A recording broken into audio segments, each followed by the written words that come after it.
Hey YouTube, you are currently looking at the only thing I have ever in my life pre-ordered, the Galaxy S3. Was it worth it? Spoiler alert, yes it was. But why? Plan on showing you why. Now YouTube, quick comparison, this is my Galaxy Nexus unlocked in white. And this is the Galaxy S3. I have AT&T. One thing I was worried about was the Galaxy S3 being a little too large, but it's pretty much on par with the Galaxy Nexus. Just a little bit wider and a little bit taller. Now, I was one of those people who wasn't a huge fan when I saw the look of the Galaxy S3 when they announced it. I'm still not a fan of the plastic back, or the shiny plastic back, but it has grown on me. That being said, I still like the look of the Galaxy Nexus. I like how simple the face is. It's like solid black and it has the little white outline and the white back. It just looks classy. Now, both of these have Android 4.04 Ice Cream Sandwich. For now, this one is going to be getting Jelly Bean in a few days. The Galaxy Nexus will. But there are very different experiences because this has TouchWiz overlay. So you have things like quick access to your settings as opposed to digging around or having to use a widget like I did right here. And you also have stuff like the ability to put a battery percentage right by the battery, as opposed to just having to guesstimate how much battery you have by looking at that little blue battery right there. TouchWiz also does stuff like add a music player, which is nice, don't get me wrong, but it's kind of redundant because you still have play music, and I believe the music integration on the Galaxy Nexus is a little bit better, because if you're playing a song and you want to turn it off and turn it back on, you have the controls right here. You don't have that in either. Let me turn it down, it's so loud. You don't have that in either of the music players on the Galaxy S3. Best you can do is pull it down and control it right here. That's like extra steps as opposed to just turning it on. Plus the cool music player on here, which is the one that they added, and it has this cool stuff like, I'll show it to you. Let's say you're in the mood to listen to a type of music. You can set the mood. You can, like, I only want to listen to exciting, joyful stuff. And then it'll play all of this right here. But the music you download from Google Play won't play on this music player. You have to put it on your computer, then transfer it via keys or double twist, whatever is more convenient for you. So it's like extra steps. I prefer the Google Play music. Now, another thing that TouchWiz adds is like a different video player. So like you want to play a video,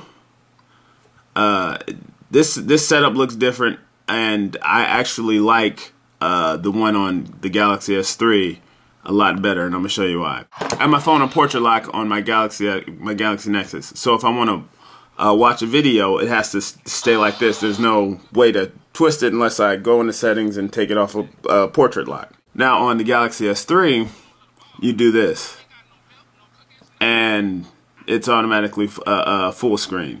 And then you also have the option to, like, let's say you want to respond to some of your text messages. You have the option to watch the video and go and do whatever the hell else you want to do. And it doesn't like stutter or anything. Like, it's really smooth video. And the background stuff doesn't stutter. And that also might have something to do with the 2 gigs of RAM on here. And then you can go back to it by just a simple click and then full screen it. Now, something else about the Galaxy S3 that kind of pisses me off is the amount of bloatware. But I was able to hide the stuff that I wasn't able to uninstall, so you can't see it right now. But it comes with like AT&T navigation, which I still don't understand why. It's kind of stupid when you have Google Maps for free. It comes with a number of other things, but once again, I hid it, so it's not too big a deal. Now, something people make a big deal about is the whole LTE thing. It's not too big a deal to me because on HSPA Plus I can do everything I need to do, stream video, music, download music, or whatever the hell I gotta do.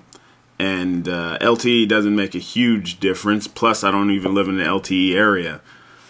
I was in one the other day, but I just don't see huge benefits of having LTE. Aside from maybe if I was going to tether it with my computer. Another thing the Galaxy S3 adds is like a bunch of gestures, which I still have yet to master all of them. But I do know screen capture,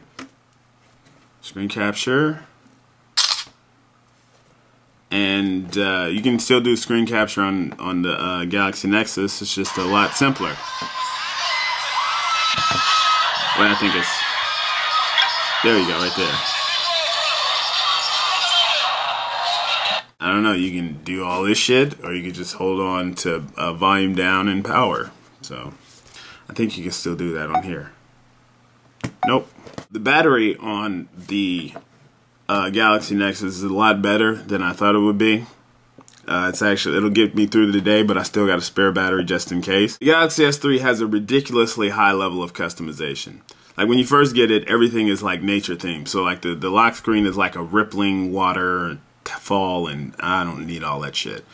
I mean, I don't hate it, but it's just not me. So I turned it to this, and you get to customize these icons at the bottom. These are your quick starts, so you can open them right out of the gate. You also have the option to set it so you can talk to your phone, like as soon as you hit the power button without sliding to unlock. Don't need that. I don't even use the S voice, which is supposed to be like Siri, and I think that's all kind of stupid. Only time I use the voice on my phone is to say directions here, directions there. I don't need my phone fucking talking back to me. Why are you such a bitch? I'm not sure what you mean by why are you such a B asterisk asterisk asterisk asterisk. I didn't say B asterisk asterisk asterisk asterisk. You don't have any purpose. Can you please kill yourself?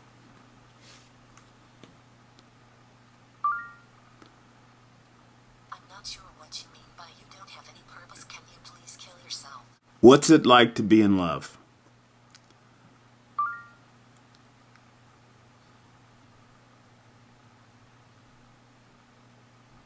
She's looking for her heart circuits. I'm sorry, I don't have the answer. Would you like to search the web? Do robots masturbate?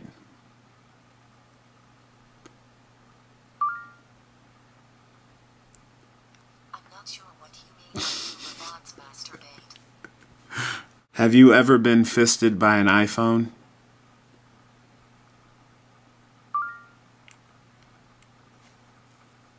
I'm not sure what you mean by have you ever been fisted by an iPhone.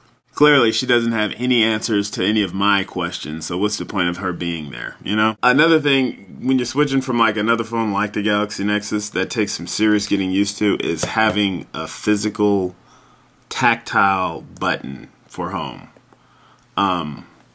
Because I find myself just like touching it like it's a capacitive button and expecting it to do stuff. Something that's going to be important to a lot of people is a camera. Now you have quick access to the cameras.